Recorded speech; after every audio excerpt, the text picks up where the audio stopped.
Hey, welcome back to Woodruff Woods. Hey, I'm out here with my girl, which I'll introduce you to her in just a moment. But we took a ride today and we came out to the Pennsylvania Lumber Museum. This museum is about the lumber industry in Pennsylvania. I plan on seeing if I can interview someone inside. We'll see if that happens. Looks like a very nice facility. I can't wait to get in there and look around. So I'll see what I can share with you. Hopefully the curator will allow me to do some of that. Anyway, here is what I was talking about riding with my girl. She's a beauty. So there's my girl. She brought me out here today. Beautiful day, about 80 degrees, maybe a little less than that. Sunny skies. And just beyond her is the Lumber Museum. And we'll get inside here and see what we can do to put a video together. This was the beginning of the tour, starting at the front of the museum. As you can see, they have some pictures of the forest of Pennsylvania and activities done in those forests. Some of my favorite exhibits were the chainsaws. This two-man chainsaw obviously is quite heavy. I cannot imagine having to carry that around the woods and operate it all day. Obviously a two-man saw. These are two very old saws, probably from the 40s, maybe early 50s. Obviously much different design there at the bottom. I was fascinated by some of the chains, as they're very different than the chains we use. We have cutters, and they had just blades that were tilted in opposite directions to cut through the wood. This saw actually had two reciprocating blades and operated much like an electric kitchen knife to saw through the wood. I believe this saw was a Homelight from the 50s. Homelight was actually a very good brand for many years in the forestry industry. The CCC actually was who was brought in to help after deforestation and erosion and forest fires to help with restoring Pennsylvania's forest at the direction of President Teddy Roosevelt. In this exhibit, there's a pair of logging boots, and they don't look that much different than what we wear today. I noted the kill ties at the end, which are to keep the sawdust out of your shoelaces. Here, Ralph Brock, there was a lot of people featured, but he was one of the first African-American foresters in the nation. I believe he graduated from Penn State. This is a map of how the deforestation looked in 1895, and you can see they even referred to it as a desert. That's how bad they had depleted the forest. There are many tools in the museum. This one, or these, were various types of cant hooks and ways of handling the log. At the top here, you have a bucking saw. I can't imagine using that. In the middle, you have a brush axe, and the two on the left are felling axes, and the axe on the right is a limbing axe. We've all seen the two-man hand saws, but these are also just tools to work with the trees, and you see the wedges that they use. They were iron. This is a cant hook and a peavey. The cant hook was about 15 feet long, and it was used on the barges, mainly on the Susquehanna River. Here you can see one of those barges, and they're using, the very long rudder arms to steer the barge down the river. This looks like it was probably quite a dangerous job. This is a way that they would mark the log, and here just shortly you'll see how they would stamp it so that when this log would arrive at the mill, they would know exactly which company had harvested the log, and when it was milled, that was a way that they could pay the people. These are various tools that were used in hewing the log. Obviously, they wanted them more of a square shape so they would stack easier on ships as they were shipped all over the world, mainly England. Early lumbering in Pennsylvania fueled homes, it fueled iron furnaces. Various things were made, rifle stocks, furniture, coopering, which is casket making, was also a very big industry. So I just walked through the main exhibit. They allowed me to take some pictures in there. They said I could take some video. when I told them I was going to use it on YouTube, I could tell they were a little uncomfortable, but he said any publicity he's kind of okay with. So hopefully I get a chance to do an interview with the curator a little bit later. But I'm actually ready to walk into the engine house, so I think I'm going to do a little video. I've taken some still photos, which you've just seen, of the inside of the inside of the museum. So good stuff so far. Really informative. I'm glad I made this trip.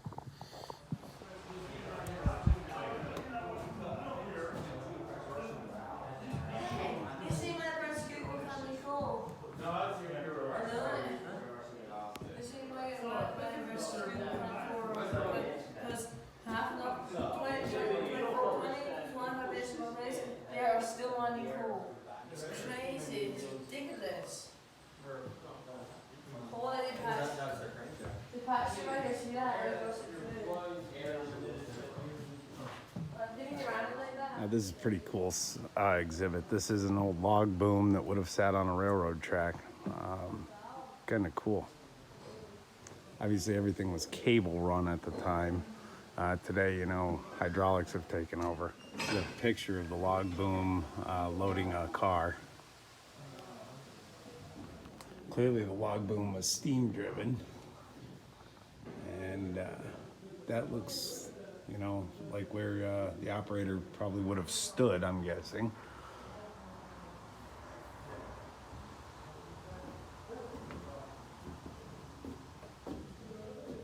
Here we have our cable pulleys. And their demonstration with some logging tongs. This is some of the stuff that was in the blacksmith shop, some of the tools that would have been forged or built right on site in the logging camps. This is the laundry area, obviously not very sophisticated, but it was a bunch of very manly men out in the middle of the woods for many months at a time. So this is actually the bunking quarters for the men. This is where they would eat. This is where they would play games, and this is also where there was also the bunks would probably be pulled out at night for them to sleep. I didn't record any video here with any commentary because, as you could hear, there were people there and they were having a conversation, and I didn't want to interrupt them. So. This was the kitchen area. I'll come back to this later in the video so you get a better look at it. So what we have here is the log holding pond. Obviously the logs would have come down into a pond like this where they floated, and then when they were ready they would drag them up the hill there. You can see the ramp and run them through the sawmill. A little close-up view of the log ramp, and we'll take a walk into the sawmill now, take a look at how that all worked. Obviously logs would come up that ramp there. They would be pulled in by a winch, which we have here.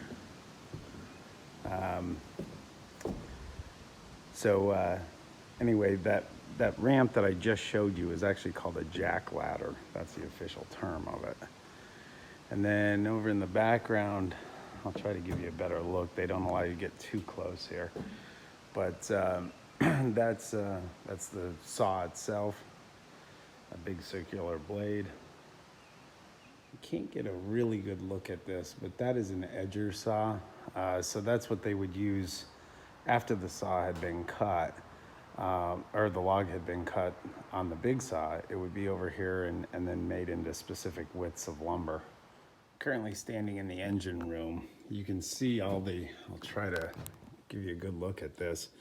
Obviously this is what would run everything in the sawmill. We're actually directly beneath the saws that I just showed you. These large belts would run those and provide power to spin a saw, or probably even the winch, turn the winch. So, and then we can see over here there's some spare saw blades.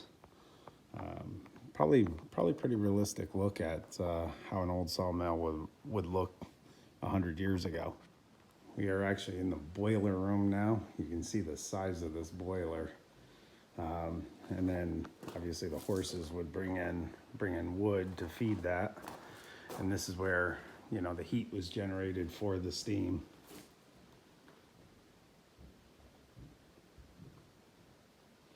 I imagine if you were the unlucky soul to work in this area, it was probably miserable. Of course, most lumbering was done in the winter, so maybe it wasn't so bad. This is a bandsaw. Obviously, it was able to be taken into the forest by rail, bringing the milling right to the source. And I'll give you a look at one of the bands over there. Very large, heavy-duty bands. Pretty interesting place. They've done a good job of securing some of the old history here, and the place is very well done. I'm pretty pleased that I came here.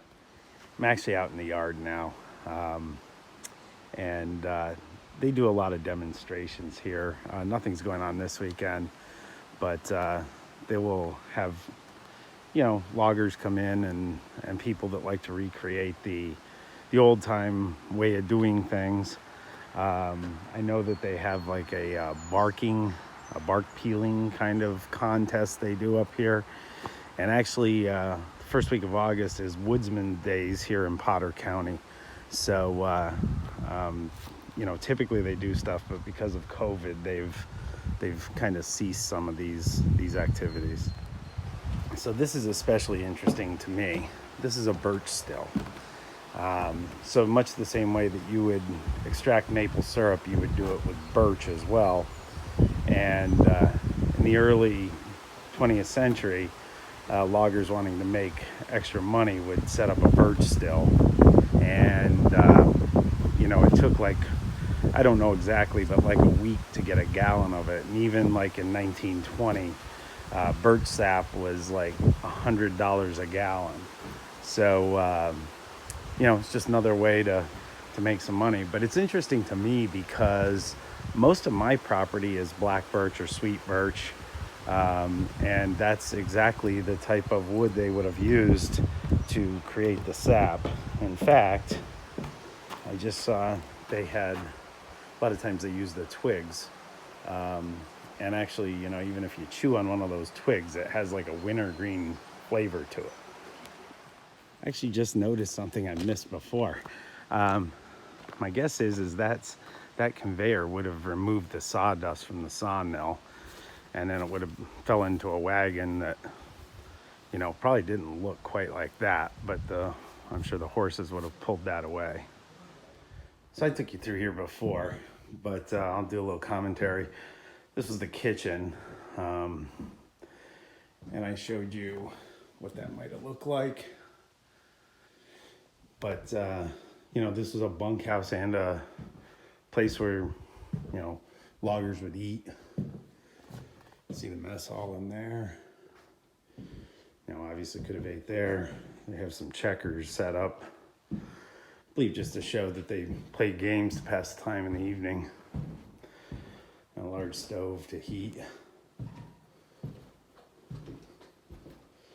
Likely the foreman got his own room. And if you ask me, it looked like, even as big as this is, it would have been pretty cramped quarters. So, this is set up, you can see, like a camp would be in the woods of Pennsylvania around 1900. So I didn't know what a jobber was, but a jobber is a guy that goes out and makes the deal with landowners as to, when and how long it would take to timber their land. So the jobber was typically the only person that brought his family. We all know what a blacksmith is.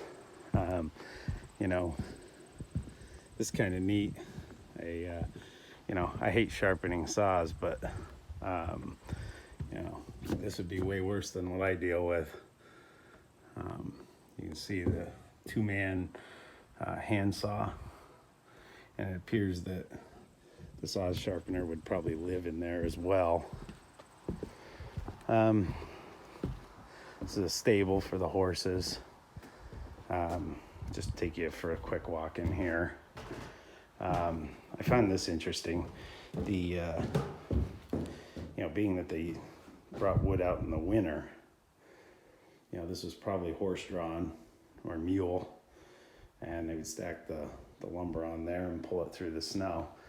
And looking to see if they have a picture of it, and I don't really think they do, but we can get a look at this. Obviously the horses played an important part. Taking you back to the locomotive. When I was in there before, there was a number of people, and out of respect for them, I didn't want to shoot video. So we're walking towards the locomotive now. This tells you a little bit about it. It was built in 1912, weighs 70 tons. What I'll do is I'll try to give you a good look at how big this is. And we'll walk up inside and take a look at the inside of the locomotive.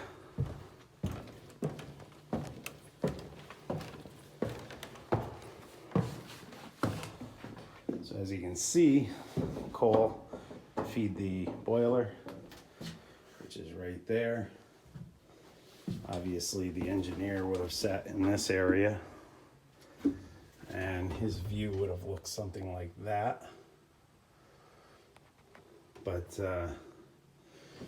not enough of a train buff to tell you what all this is for, but that's a brake.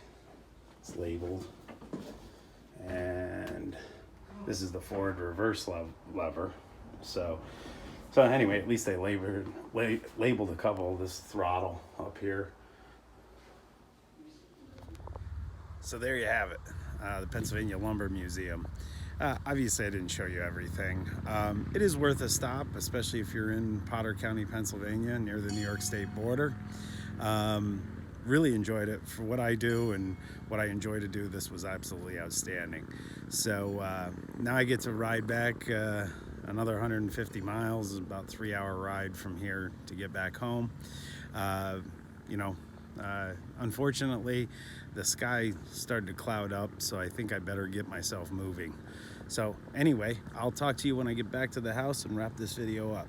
Thanks for watching. Well, hey, I made it back. So great day at the Lumber Museum. I came home and I felt like I needed to do something physical. So as you can see over my shoulder here, I ended up cutting up a cherry tree that I had down. Only took, I don't know, maybe 20 minutes. But, just something to get the heart pumping.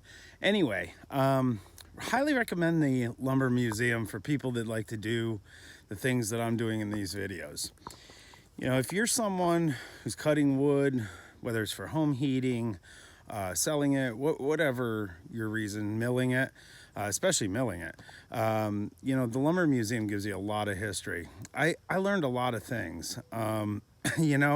Something I didn't know was the state forests are named after the foresters who had a positive impact on Pennsylvania. So, you can look up those forest names, Pinchot, Conklin, a couple others. Anyway, learned that. I learned a little bit more about some of the older equipment that was used. So if you are in the northern part of western to central Pennsylvania, it's a town near Gailton. That's the next biggest town. Wellsboro's there, probably 30 miles away. Coudersport's pretty close. You can get to this pretty easily. It's worth a trip. If you're coming out across US Route 6, take an extra hour, maybe even 2, to walk around this. I paid $8 to get in. It was well worth the $8, and the people were great there. They didn't want to be interviewed. I really wanted to do an interview with the curator, but he kind of didn't seem too interested. I don't think he liked the camera. So, but that's okay.